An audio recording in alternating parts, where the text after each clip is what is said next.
Hola, hola, ¿cómo andan? Sean todos bienvenidos a Pretextos, el lugar donde la literatura y la historia tienen cabida.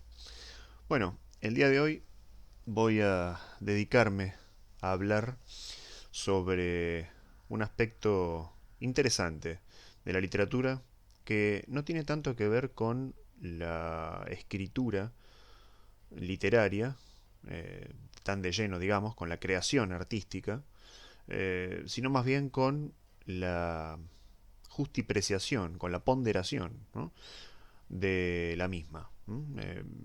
Sin más develo de qué se trata, la idea hoy es hablar de la crítica literaria, algo que a veces podemos llegar a pasar por alto al momento de comprar un libro, de ir al cine, de visitar el teatro para poder, no sé, observar una obra, ¿no?, de calidad.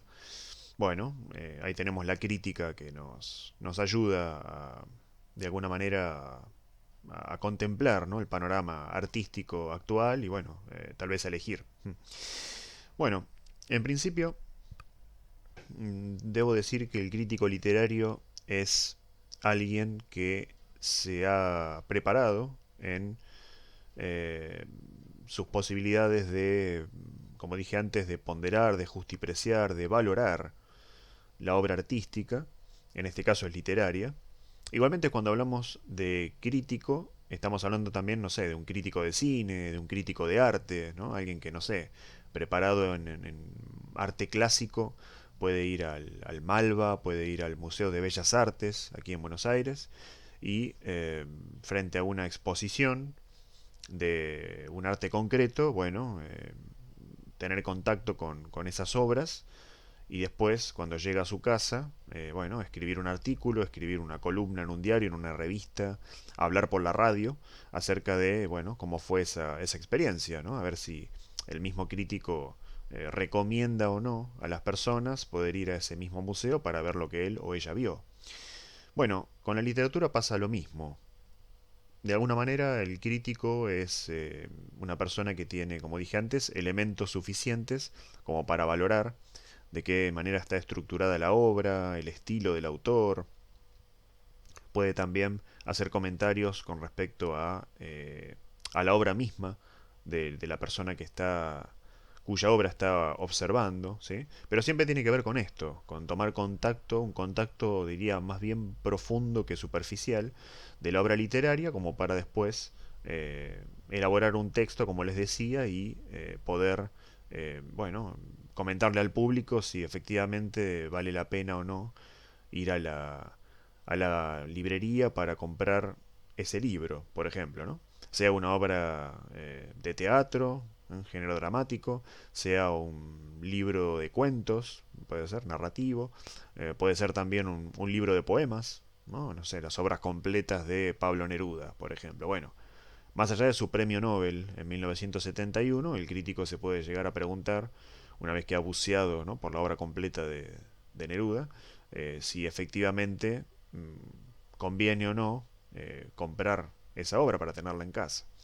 Es decir, qué méritos tiene la obra y si se hace valedera al punto de adquirirla, digamos, ¿no?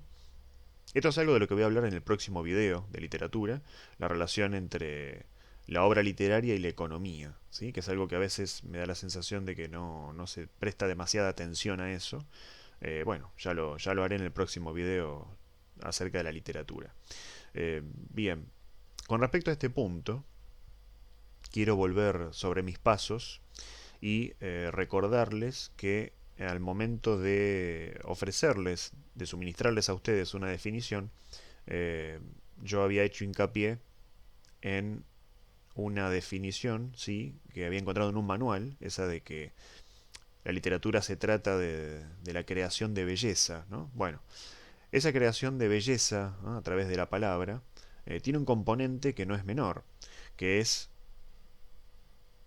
la mirada subjetiva, ¿sí? Con subjetiva me refiero al sujeto, es decir, que quiero decir con toda esta especie de rodeo que estoy dando, que en realidad, si bien la belleza la podemos apreciar todos, no todos tenemos personalmente y subjetivamente el mismo concepto de belleza. ¿Sí?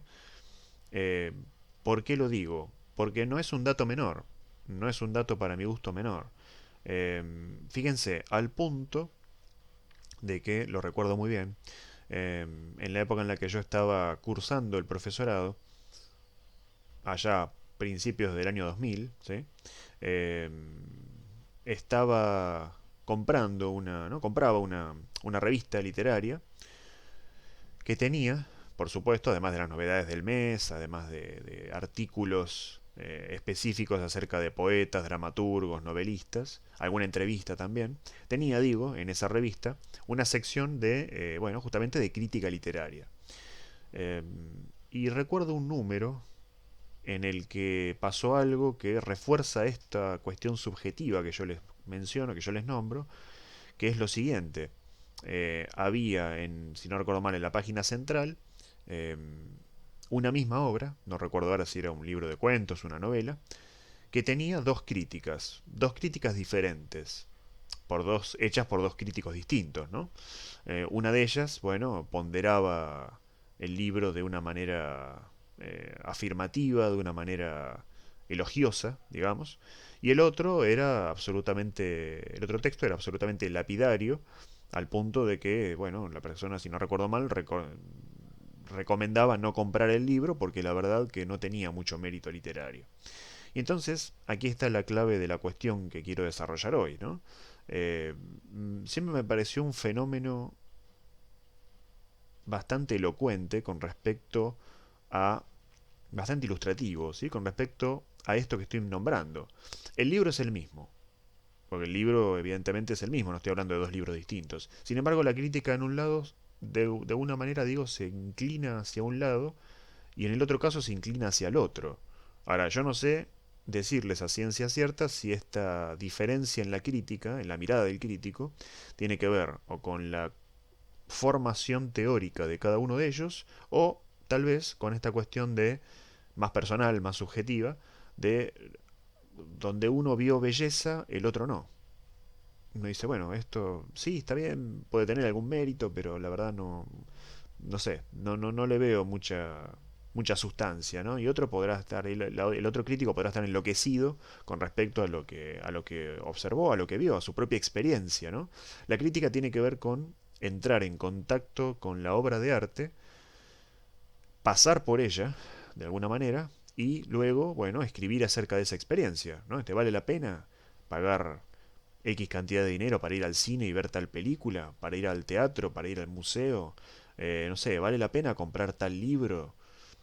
¿Ir a tal muestra fotográfica? Bueno, habrá que escuchar el crítico y más allá de que estemos o no de acuerdo, poder, bueno, tener ahí un primer acercamiento es, en realidad. A mí me pasa a veces, ahora creo que menos, porque últimamente estoy eligiendo yo qué leer, sin leer tanto crítica antes de ir a la librería, pero hubo una época en la que yo seguía a los críticos, en el sentido de, bueno, de observar alguna, algún programa de televisión, ¿no?